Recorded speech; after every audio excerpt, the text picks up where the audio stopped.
This is Alexa Linton, and you're listening to the Whole Horse Podcast.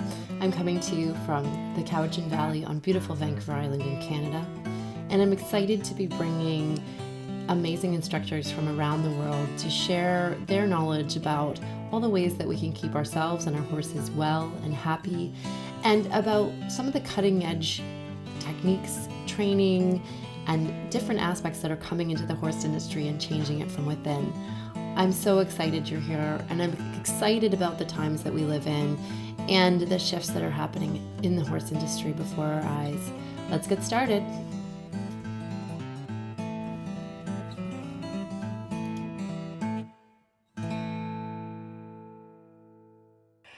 Hi, everyone, and welcome back to the Whole Horse Podcast. It's Alexa Linton here, and I'm very excited, as always, to welcome you back for another episode. We're here in season 5, and today I'm actually very pleased to welcome Allison Goin back, who has been on the podcast before interviewing me. So welcome.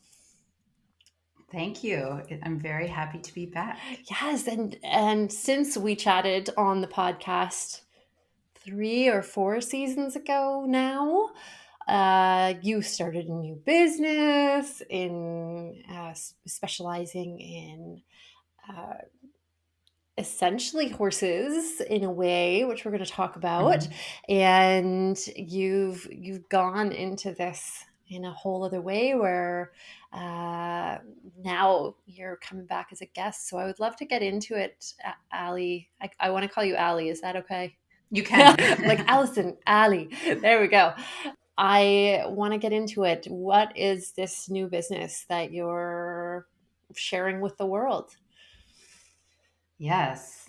And that is kind of how it feels to be sharing something that's been something I'm working on for a long time. And the journey that led me here started many, many years ago, but actually you have been a big part of it because finding your podcast was one of the big momentous shifts for me in my whole horse journey.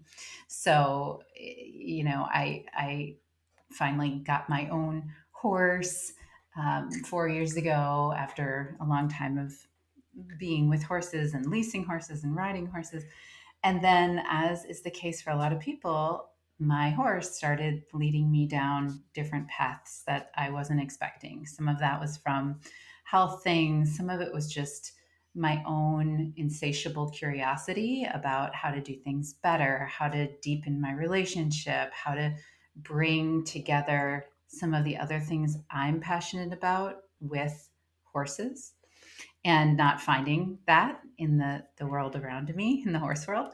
I can't even remember actually how I came across your podcast initially, but I remember it being just a huge turning point and then opening this door to all of these things. And so I tell people that all the time, and I refer people to your podcast all the time. So it is an honor for me to be here as a guest. It kind of feels like, oh, I've made it now. It's like, I'm on the Whole Horse Podcast. Yeah. Yes, you have. So yeah. Yeah.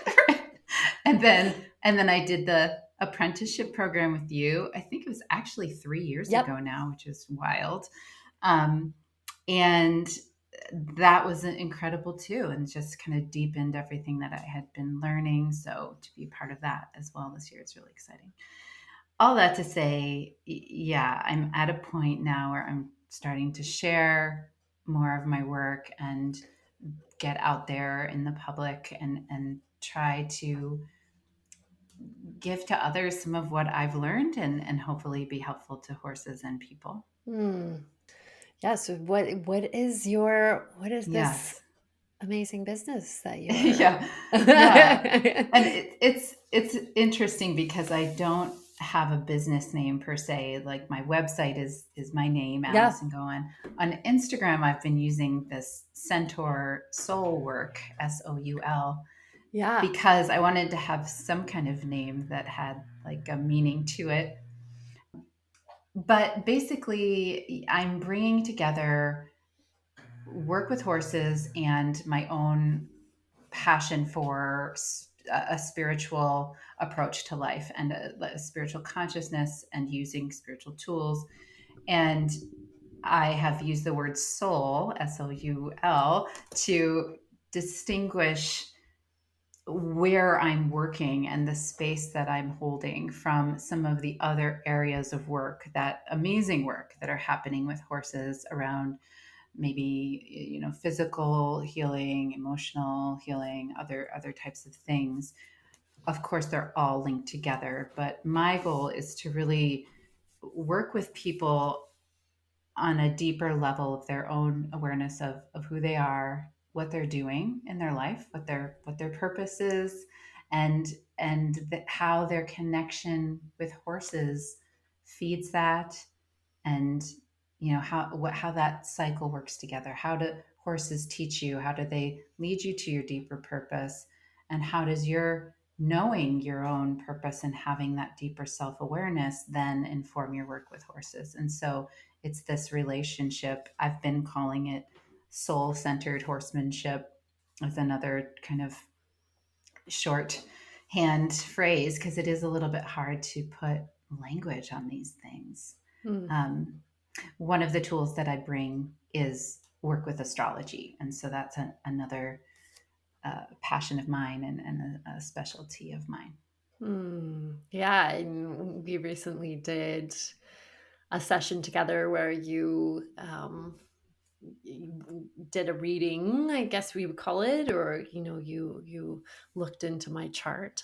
I found it really, really helpful, and hopefully we'll get into some of that as we go along Mm-hmm. today, and also how more in general we can look at that piece as far as our horses and our relationship with horses.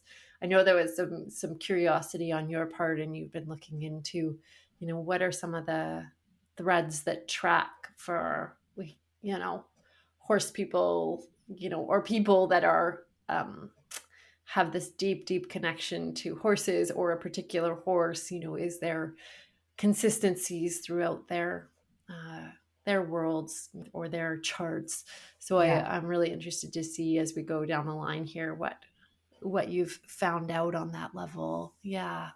And I would love for you to share, with your horse, Tenzin, what have you noticed, since you've started creating this body of work and really bringing it out to the world? What's changing in your relationship with Tenzin? Hmm. That's an interesting question. Well, first, I'd say that Tenzin, I think, has been kind of my biggest cheerleader, my biggest Yeah. coach, and the one that's been pushing me in this direction. And so I feel a lot of support from him, and like he's been a big player in this whole process that I've been going through, this process of like a metamorphosis or a transformation of sorts that began when I met him. And like I said, he opened the door to me for all of these amazing things that I wouldn't have pursued otherwise.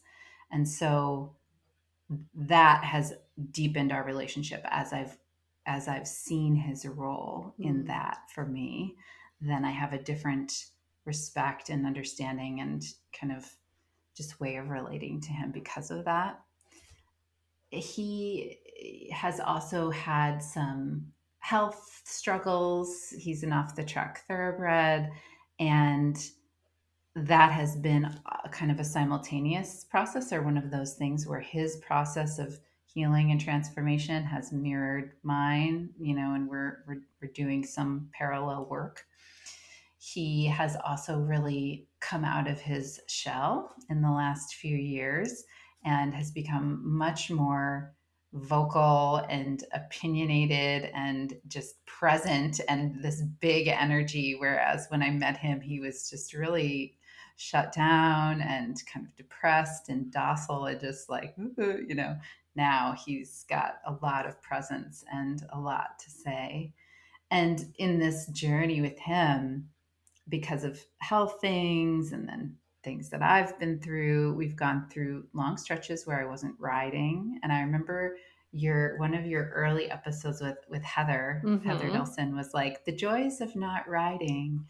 And I remember going back and re-listening to that a few times when I was initially giving myself permission to not ride for a while, because I came from the eventing world and always rode, that's how I learned to relate to horses, was through riding. I rode from when I was 7 years old. So even just that was a big change, and to give us both the space to say, oh, we don't have to ride. I do still ride, but I don't always ride, and I don't feel like I have to.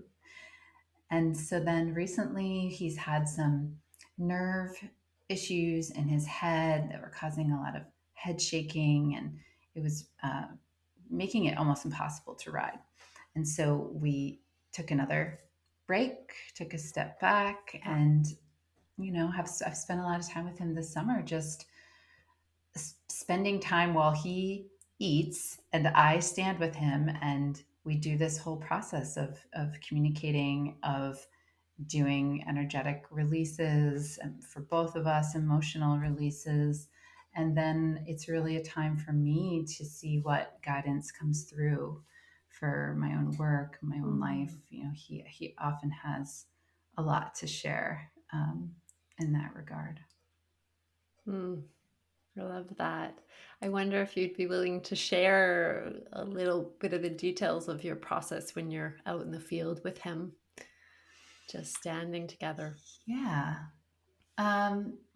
Well, a couple of things that were really important for me that I know link up with your work.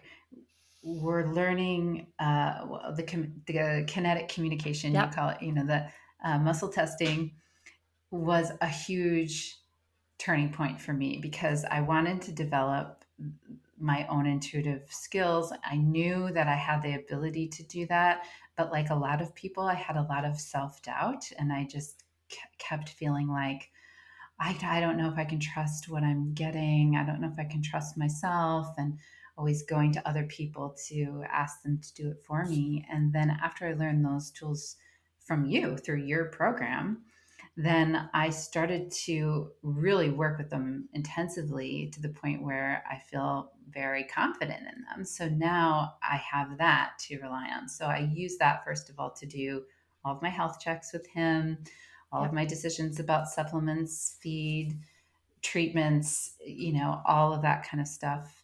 Um, and and then I usually do like an emotion check. I've used some of Yep. like a kind of a modified emotion code Yep. that I created using that, and then some of my own things to check in on, is there anything that's coming up right now? What can we release? A funny thing is that I've noticed, sometimes he'll say he's got emotions he wants to Yep. release, and we'll go through that process. Most of the time, what I get is that he wants me to release emotions for myself. He's like, let me help you, and I'm good. So, sometimes I do things for him, but most of the time it's me that needs to do more of the releases. So I'll literally stand there in the field and go through the whole process of doing the emotion releases. One of the ways I adapted it was I do like a tapping to release. Mm-hmm. And so I wonder sometimes, like, people watching me in the, I board, I don't have enough land to have him at home yet. So I'm sure people walk by and just go, what is that girl doing? Like, she stands there tapping on her chest and like her horse eats grass. Like, what is this kind of arrangement? But we do that. And that actually links to some of my other work, because the type of astrology that I practice is called evolutionary astrology. Mm-hmm. And one of the distinguishing things about that approach is that we look at past lives. And the chart has a number of indications that we can look specifically at, and some techniques that I was trained in to evaluate what are some of the past karmic things that we've experienced, emotions and baggage we're bringing from other lifetimes, etc. And I have found in my work with like emotion code type things that there's lots of past life baggage for horses and for people. And so this has been something that I'm I'm doing quite a lot with. And it's really interesting to hear that from horses as well, because Yeah. definitely something people don't really think of. I also think it's so fascinating. So we think of Tenzin as a thoroughbred off the track. One of the things I think both of us are getting really keen on is ancestral work. Mm. And do you find there's anything related to his ancestry that comes up for him?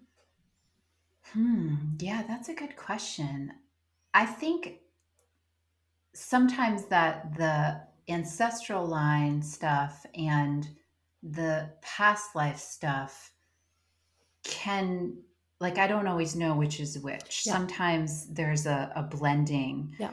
and I think that makes sense because we have cellular memories and then we have soul memories, and when we come into this physical form, we're bringing all of those things together. I haven't specifically asked a lot of horses about that. I usually ask, is it a current life or a past life Mm-hmm. thing? But I have had a lot of similar things in thoroughbreds, in off the track Yeah. thoroughbreds. So there is a category of emotional experiences that apply across that category. Like, all the off the track thoroughbreds I've worked with have some sort of experience of feeling like they were a failure Okay, because interesting. they Mm-hmm. come off of the track, and of course at some point their racing career is over. My horse Tenzin was a failure on the track. Like, he didn't do well racing, I think because he just couldn't get with the program generally. He's extremely strong, athletic, all those things. It wasn't that. I think it was much more of an attitude thing.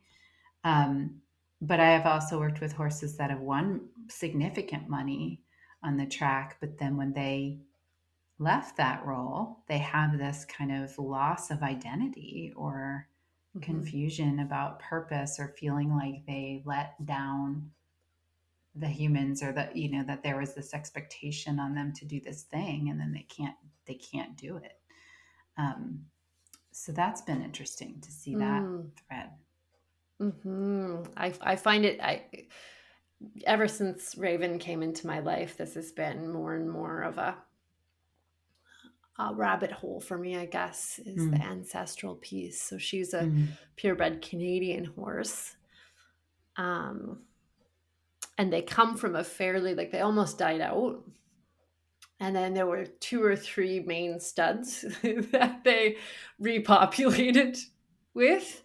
wow. So there's these extremely strong ancestral lineages, and Mhm. it it kind of makes me both cringe and giggle. So I'll often in the apprenticeship, there'll be, say, I don't know, 4 or 5 Canadian horses joining us from all over North America. And I always do like put up their bloodlines, their, Yes. so, like, if you have it, put up the chart so we can see, like, are our horses related. And, like, if there's 4 horses, I kid you not, like, 3 of them will have the same great great grandfather or something. It's that way. But I did notice when I started to work with Raven that a lot of the things were ancestral for her. It doesn't Mm-hmm. help that she has the same grandsire and great grandsire on both sides. Yeah, so it's slightly line bred. But I found that a really, really interesting, just to watch the pieces come up of, the emotional aspects that were impacting her, and what the breed had been used for, and how they'd been used, and how they'd been cared for, Mm-hmm. all sort of rising up through the well-being, Mm.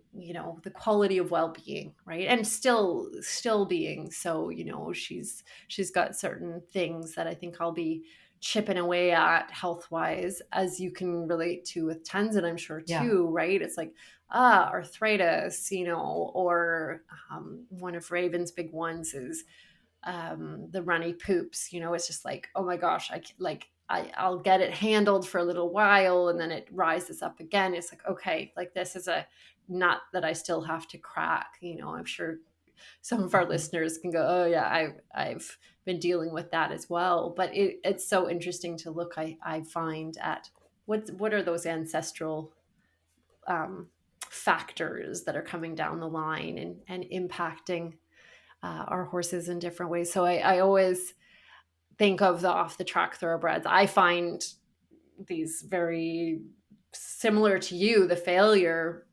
Also, I find a lot of them have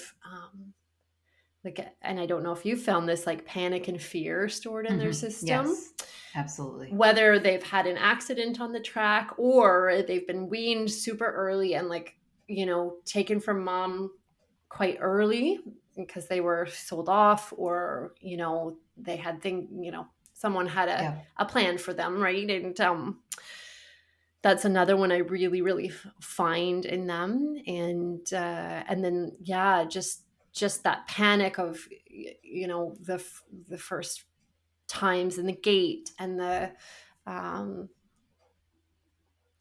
being ridden in that way, and like that sort of staying, that nervous system quality staying in the system. So I find that super, super interesting. And I mean, I'm sure there's listeners out there that their wheels are turning. Well, I have an Arab, or I have a, this or that. Like, and it is like, if you start to think, okay, what was the history of this lineage? Yeah. That you can kind of surmise, and maybe you're lucky enough to be able to follow it back and have a bit of a sense of it. Mm-hmm. I did an exercise once or twice, where I would get people to bring a picture of their horse. We're all sitting around in a circle, and then they would pass the picture to their neighbor. And then the neighbor, I would take them through a visualization to embody that horse that they were looking at, and to go track all the way back to pre-human, before contact in that lineage, industrial age, I think I did. Like all of these checkpoints along the way up until current moment. Man, it was fascinating. It was such a wild exercise. I'm hoping to do that again in apprenticeship this year, because I found it like so cool to see what came through when we opened up space for these horses to have a bit of a voice along, like, what they were carrying ancestrally. Yeah. Mm-hmm. Yeah, there's so many parallels to that with the past life work. Yeah. And I think you can approach them in a similar way, and that the experience seems to be one of layers or levels of consciousness for humans and for horses, where you have the stuff that's current in your current body, your current life experience. And then you have that ancestral line, the stuff that's in your cell memory. And then there's this soul continuity, however you want to conceptualize that. I use the word soul because it seems to be the best word we've come up with so far, but it's not precisely defined. It's more of a word that is reaching for a concept that can't really be explained in words. It's certainly not in one word, but it's a shorthand to say that there's some continuity of consciousness beyond this life experience. And so when you're having the relationship with a horse, you both have that going on. You've got multiple levels, both of you, that you're dealing with. And so that was something that took me some time to navigate. And maybe you've had that experience where, when you start getting into all this deeper stuff with horses, you're like, wow, it's incredible. They're so aware. They're so in this with us. They have so much consciousness that's beyond the physical. But then at the same time, they're also a horse right now, that they have horse instincts and horse physical needs and horse, it's horse reality. That's where some of the stuff I've been doing with the Centaur actually has been really interesting to look at it from both sides. It's like the half human, half horse. It's definitely true for us in our experience. A lot of us feel like, oh, I'm half horse, but I'm finding that it's also true for the horses in that they are making the same bridge of they're trying to also be partly in the human world, and then they have the horse part as well. And so it's how do we care for and relate with both of those things, I think. Oh, it's such a good question. I mean, you've probably experienced this where, say, you're asked to communicate with a horse about, say, moving to a new facility or a big change or shift that's occurring, or they're in a process of navigating their passing, right? That would be another Mm-hmm. space.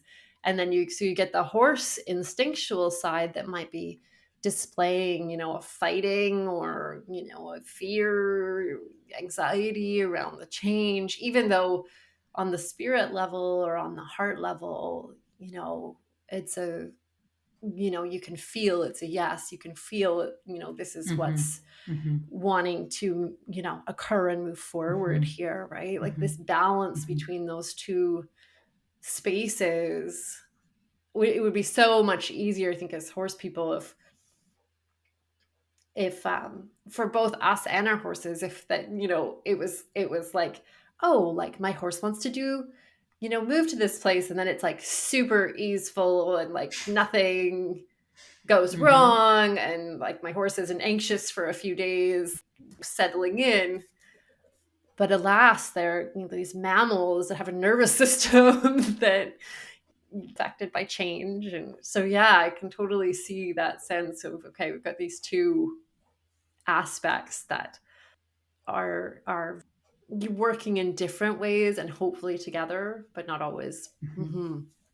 Yeah, and everything you just said is totally true of humans too. And Yeah. I think that the interesting thing, well, there's many interesting things from my perspective about working with astrology, but one of the things that I find really interesting is that the chart can be a very objective tool in a way because it's out there outside of you, and there are the symbols that are showing you something, and it's not as much coming through our own filter of what we think we want or what our current identity is.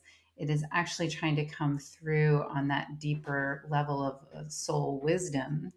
And so there's often times where something's happening in our lives that we're fighting. Our level of awareness is going like, no, no, no, no, no. This is not Mm. at all what I want. This is not. And yet there's a deeper level, I think, of our own wisdom that's pushing that. That's going, no, this is actually what you need. This is where your soul's taking you. This is the direction of your own deeper transformation or your emergence as a more authentic being.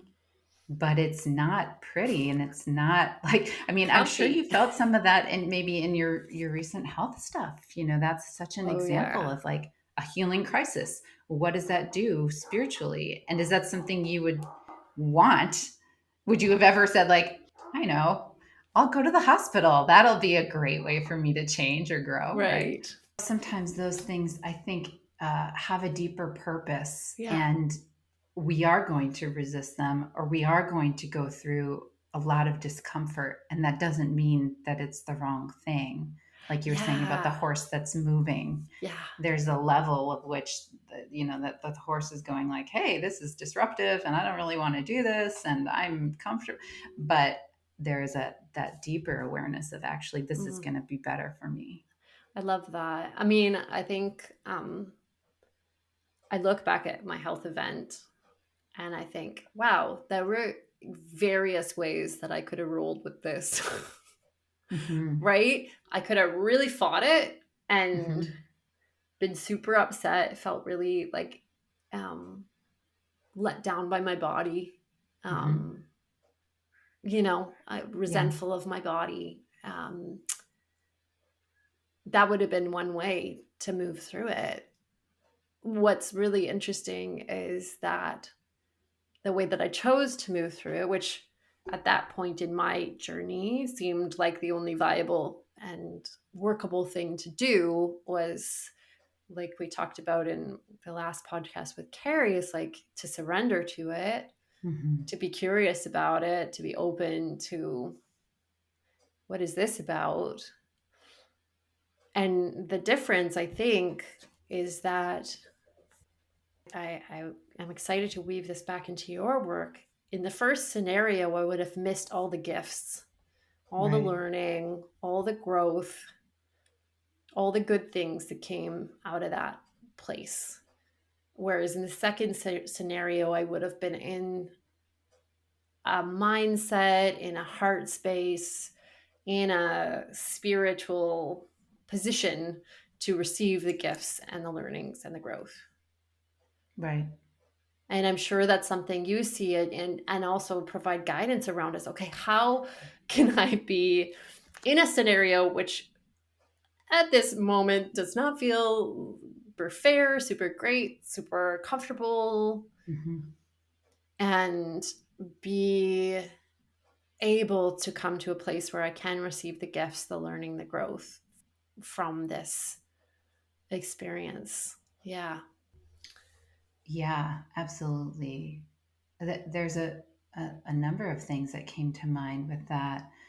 One is that I think in order to get to that place where you decide, I'm going to be open to what this has to teach me or what this has to show me, before you even got there, you have to have some sort of a sense of having a purpose in your life, or having some sort of, you know, like I want to say spiritual evolution, which is where evolutionary astrology comes from. But I'm wary of even saying that it's, it's not like a straight line of progress in that way, but just the sense of, I want to grow. I want to learn. I want to expand on this deeper soul level. If you didn't have that desire and you didn't already feel pulled to that, then I think it's a lot harder for those kinds of events to get through people, because that's not your orientation. And I'm sure it wasn't your first thought. Your first thought was probably like a lot of bad words about, like, oh my God, what is happening? Fear and all that stuff. But it sounds from what you've shared that you pretty quickly went to, okay, this is a teacher. This experience is a teacher. What am I going to learn? What does this have to show me about who I am? And how is it going to reveal something truer about myself Mm. in this process, But you do see there are a lot of people that have difficult experiences, and that's not how they come through it. That's not how they come out of it. I think there is kind of a principle in the universe that there's levels of wake up calls, that you get these opportunities, and there's a lot of astrological symbolism around that. Like, here comes a healing crisis, here comes a transformational opportunity, here comes, and if you're in that space of, okay, I'm going to do the best I can to be open to this and learn what I can, then you have one experience. But if you're fighting it tooth and nail, yeah, you miss it. Like you said, you do see that. Like, I've had that experience even with family members, where you're watching someone go through something really difficult and kind of rooting for them. Like, oh, I hope this is going to be a wake up call. I hope this is they're gonna, come out of this with it, and then they don't. So I don't think it's a given. I do think it's like, it says something about you that you had that experience. I love that highlighting, though, that there's this sense of almost like the foundational aspects of, Mm. what that, I mean, in my sense, there's probably certain things that I don't want to say belief systems, but certain sort of tenets of understanding what we're here for, like where Mm-hmm. we're going, Mm-hmm. that, yeah, that there's certain pieces to this puzzle that someone has to kind of already have at least a little bit laid down, sorted out before Mhm. that kind of opening and awareness starts to go, oh yeah, all right. And those things, something like that, or a massive change or a Mhm. shift that's really hard starts to feel aligned, rather than how could this happen to me, right? Right. Right. Yeah, and I know for me, my experience was that I was on a spiritual path for a long time before I encountered astrology. And I was very involved with Buddhism, and I explored a lot of other traditions, and it was like a very integral part of me to have a spiritual practice and have this awareness for, I guess, at least 20 years before I even started working with astrology. And so I bring that to it, but I have found that there's certain unique things that it offers that I didn't find elsewhere, such as this very specific individualized information about what we're here to learn. Mm. And some people call the birth chart, it's the soul's lesson plan, which I've always liked, or you could view it as a map, as, here are some things that you wanted to do this time, that you wanted to learn, that you wanted to heal from, that you wanted to explore and play with. And I just really have appreciated that in difficult periods of my own life, to be able to go back to that and just go, yeah, my chart really, really emphasizes relationships. Mm. It's kind of crazy how much of my chart is in the seventh and eighth houses, which are all about working on these relational dynamics. It's really helped me when I get to hard times in relationships, or when I feel, Mm. unsure about certain things. I can go back and go, okay, this is part of what I need to learn. This is what I'm doing. This is my work.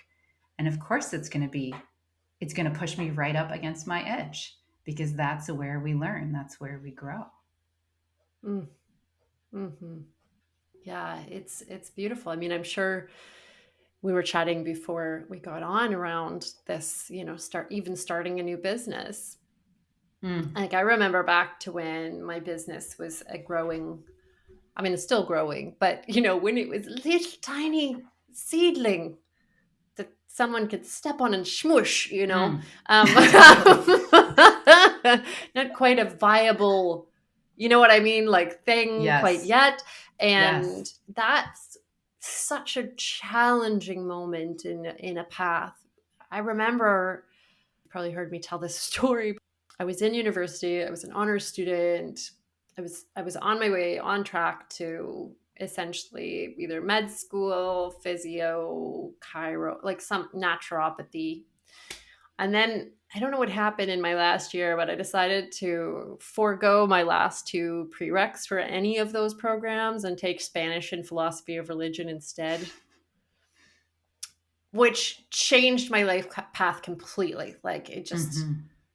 full on 180'd me, because once you graduate from university, the chances of you wanting to go back and do Yeah. biochem, and I think it was like microbiology or something terrible. Like, there were two courses that I were cringy, right? Like, I did not want Mm-hmm. to take. And so I never went back. And that was when I started equine sport therapy and all those things. Mm-hmm. And I just, it's like I left the super highway that I was meant to be on, and I saw a little ATV path through the woods, and I was Mm-hmm. off and running into this unknown space. Yes. And so that uncertainty, that the number of times I started, like, okay, how do I go back to university? Okay, I need to get a real job. Okay, like, maybe I should just scrap this and go to there. It was countless. I can't even remember, like, how many Yeah. times I would spend panicked evenings, like, searching job sites and master's programs. And then I would sit back and connect with my heart and soul. And it was like, this is where you're meant to be. Mm-hmm. this is the work you're meant to be doing. Mm-hmm. And then, a couple of sessions would book in or something would happen where I was like, okay. And I would calm for a bit and then I would move forward and, have my panicked job search, again and Yep. then settle. And that went on for years and years. And, until I was like, okay, I'm actually okay. I'm actually safe.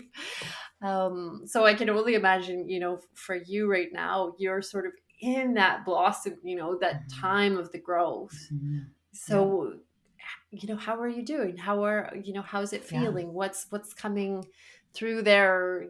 I'm sure there's this soul space that's like, yes, you're on the right path. But how's the rest of Right. you doing? Right.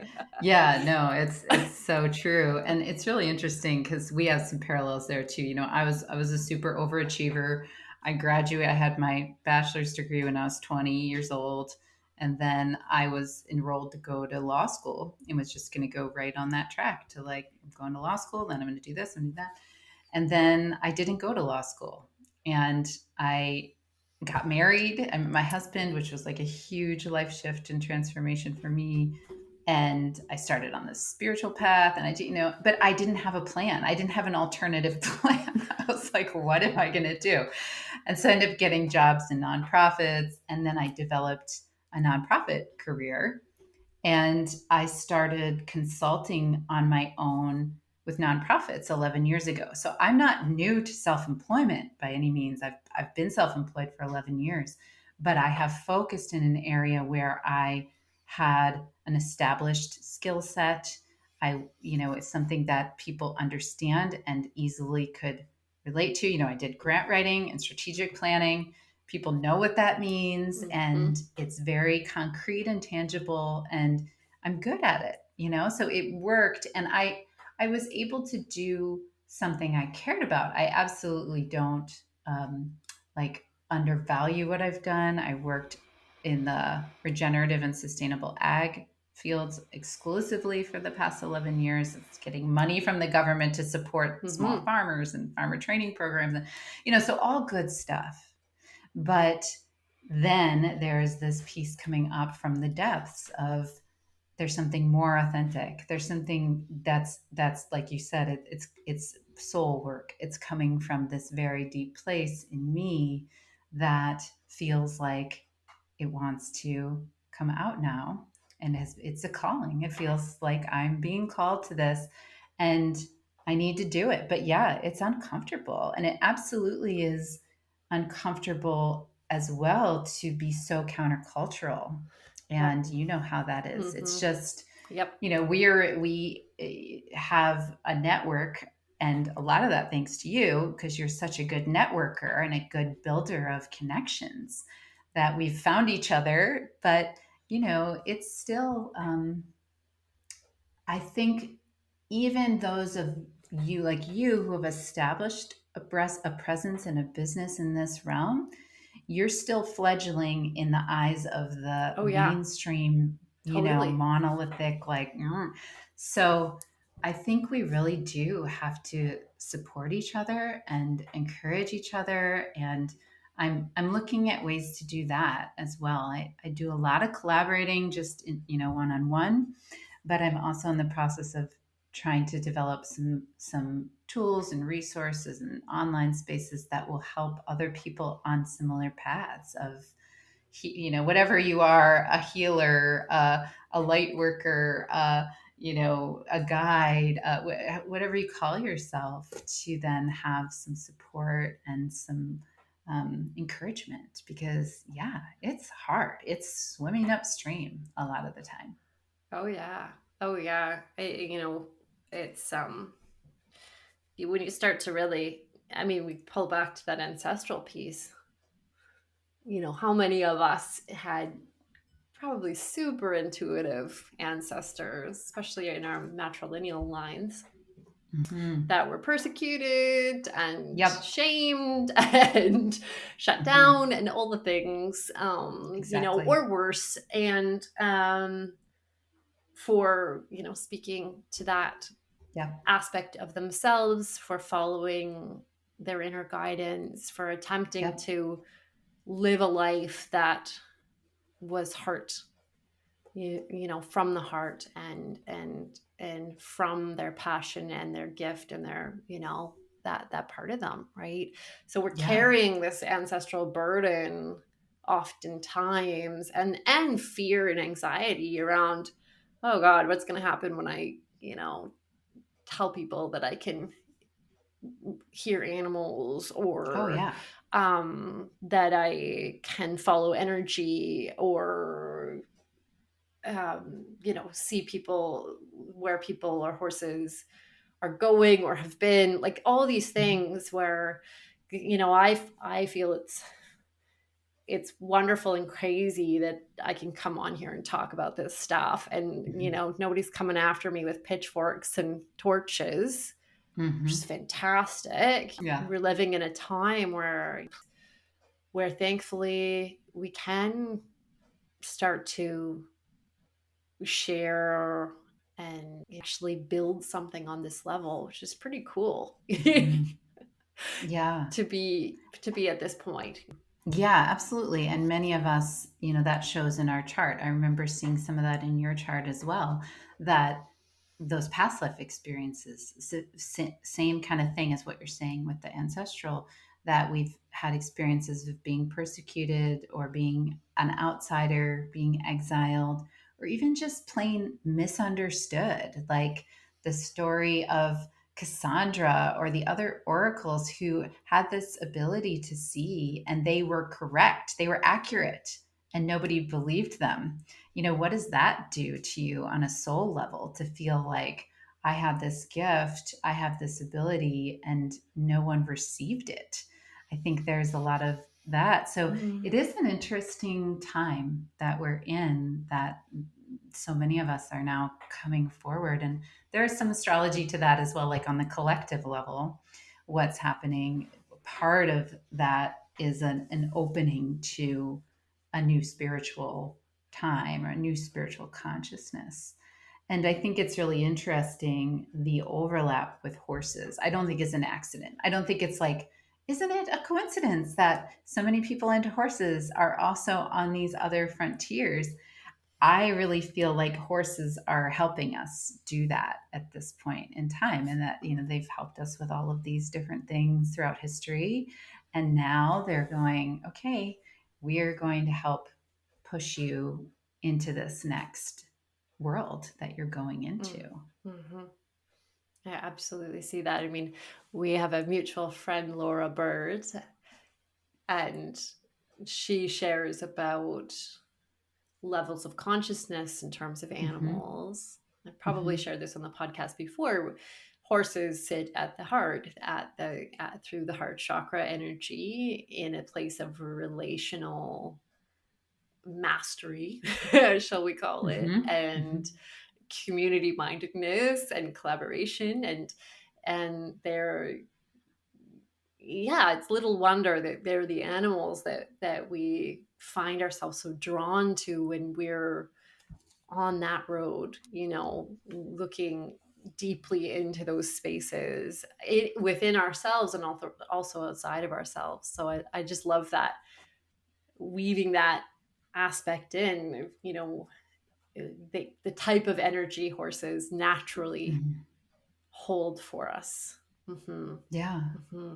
Yeah, that's funny you mentioned Laura, because actually Laura and I are working on a collaborative project right now, and Ooh. it's in the works. We're in the recording stage, but we have put together some, I think, really cool stuff that we're going to be sharing soon. So Ooh. that'll be coming out on I'll share it on my Instagram and my website and stuff like that. But yeah, Laura's one of the people that I actually connected with through your podcast. Mm-hmm. So yeah, there have been some really important connections for me that have come out of that. But I definitely think that the horse energy and the horse consciousness is a specific um, vibration that's resonant with this kind of work, with spiritual work, with this expansion of human consciousness, and this ability to cross into different worlds. and other people have talked about that and experienced that as well. Mm. I was going to also say, when you were talking about the ancestral stuff for horses, that if people have their horse's exact birth date, I can also look at the horse's chart. And maybe you have that for Diva. We should do that. I didn't I think do of that. not. Diva is a Oh, grand mystery, which is okay. very sad. Yeah. I always just say May 1st because I have no idea. She was, I have no idea when. Although Raven is very interesting. So she's April 18th. Okay. But what's very fascinating is another mare, Libby, who was Raven's aunt and grandmother, was a client of mine for over Yeah. 8 years and has the Yeah. exact same birthday, not the same year, Okay. obviously, but the same Yeah. birthday. And she's also a full purebred Canadian. So I've really been interested, like, what's happening that day. It's also the very end of Aries, which I find Mm-hmm. super interesting. So I'm also in Aries. Mm-hmm. So yeah, but I don't know exactly the time of day Raven was born, but I'm sure I could find Yeah. out. Yeah, because I Oh, that would know be where really she was cool. born. So that would be very, very cool. Yeah. Yeah. Yeah, I'm developing basically a system for that. There isn't an established way of reading the symbolism of astrology for a horse's life and consciousness. And so I've been working with that where I can, with the horses that client horses, obviously my own horse, friends, and trying to put some of those things together because Mm. we don't often have the time, which does influence some of the accuracy on certain things like the ascendant and the house placements. But there's a lot we can still get without the time.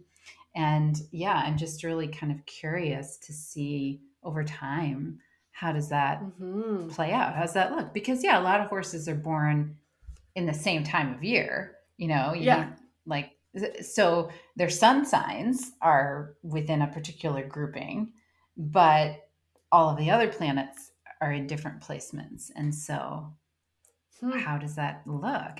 I'm very curious. Like Tenzin he's a Gemini sun, and he has Venus, Jupiter, and what's the other one? I think Mercury, all in Gemini. Big Gemini energy. So like a Mm. lot of like communication, very communicative all the time. Always has something to say. And curiosity, like he has to look at everything, he has to pick up everything, yes, but Mm-hmm. right now we're having this transit that just started where Mars has moved into Gemini just a couple days ago, and it's going to move back and forth through the sign for the next 7 months, which is unusual because Mars usually goes more quickly than that. And so I'm thinking, like, okay, Mars is moving through Gemini, and my horse has 4 core planets in Gemini. What's going to happen? It's a big experiment.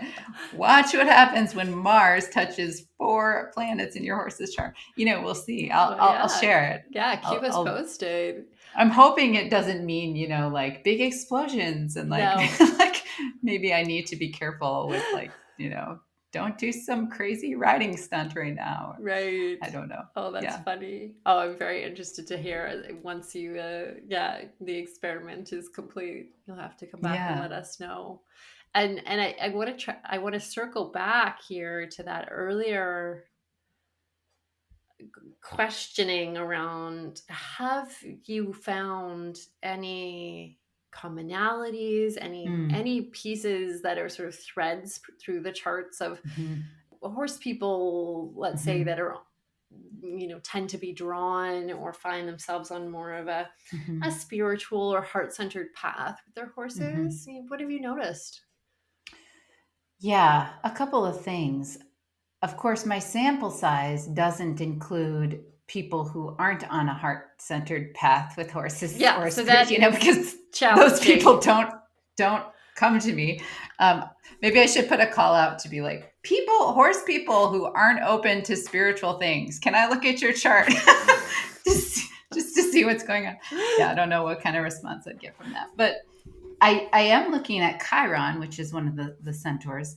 There's a few different centaurs in astrology that have been mapped and worked with. Chiron is the most well known.